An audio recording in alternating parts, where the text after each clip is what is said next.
শীতকালীন ব্রয়লার মুরগির বোর্ডিং করার সঠিক নিয়ম। হ্যাঁ, আজকে আমি এই 5 মিনিটের মধ্যে শীতকালীন বোর্ডিং করা আপনাকে শিখিয়ে দেব।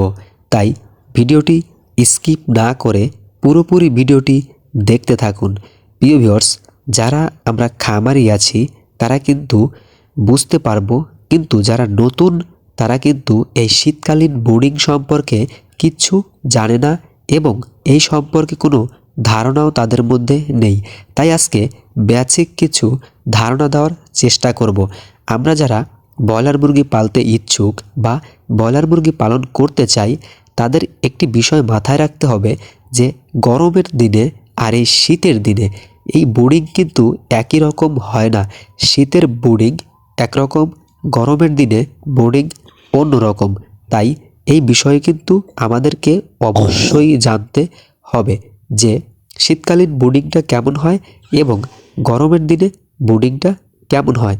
তো প্রিয় ভিউয়ার্স, আমরা যে বোর্ডিংটা আজকে করেছি, আপনারা স্ক্রিনে যে বোর্ডিংটা দেখতে পাচ্ছেন, যে আমরা একই ঘরের মধ্যে কিন্তু চারিদিক দিয়ে কাগজের বেড়া দিয়ে দিয়েছি, কাগজ দিয়েছি এবং দ্বিতীয়ত একটি ঘরের ভিতরে উপর দিয়ে মাচা দিয়েছি। এই মাচা ব্যবহার করার কারণ হচ্ছে ব্রয়লার মুরগির যে ঘরটা আছে এই ঘরে আমরা গরম সৃষ্টি করব। তো গরম সৃষ্টি করতে হলে কি করতে হবে, আমরা গরমের দিনে চারিদিক দিয়ে কিন্তু খোলামেলা রাখি, কিন্তু এই শীতের দিনে ঘরের মধ্যে যেন বাতাস প্রবেশ না করে সেই বিষয়টি আমাদের অবশ্যই খেয়াল করতে হবে। সেজন্য পলিথিন কাগজ দিয়ে আমরা চারিদিক কিন্তু ঢেকে দিয়েছি এবং উপর দিকে আপনারা লক্ষ্য করলে বুঝতে পারবেন যে উপরের দিকে কিন্তু আমরা চট ব্যবহার করেছি, যেন উপর থেকে কোনো ঠান্ডা আবহাওয়া বা টিনে পড়া নেওরের ঠান্ডা যেন মুরগির গায়ে না লাগে। এবং মোটা করে তুষ দিয়েছি, এই তুষের উপরে কিন্তু আবার আমরা পেপারও দিয়ে দেব। আর এই যে উপরে যে জানলাটা করেছি, এই উপরে আমাদের বাজারে যে অল্প টাকায় কম দামে যে কম্বলগুলো পাওয়া যায় সেই কম্বল কিন্তু আমরা উপর দিয়ে ব্যবহার করব। এই বাঁশের উপর দিয়ে আরও কিছু বাঁশের ফালটি দেব, দেওয়ার পরে এর উপর দিয়ে আমরা কম্বল দিয়ে ঢেকে দেব।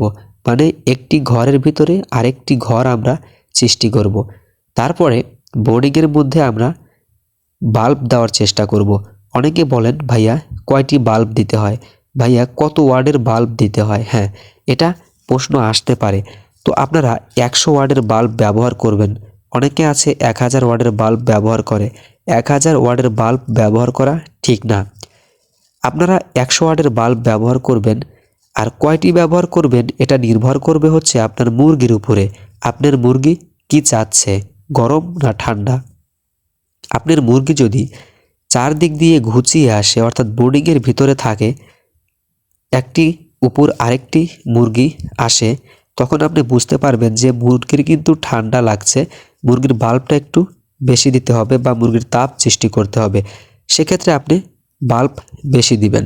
আবার যখন দেখবেন মুরগি ছড়িয়ে ছিটিয়ে আছে, চারদিক দিয়ে আছে, মুরগি এই বোর্ডিংয়ের অর্থাৎ বাতির নিচে মুরগি নেই, তাহলে আপনি বাল্ব কমিয়ে দিতে পারেন।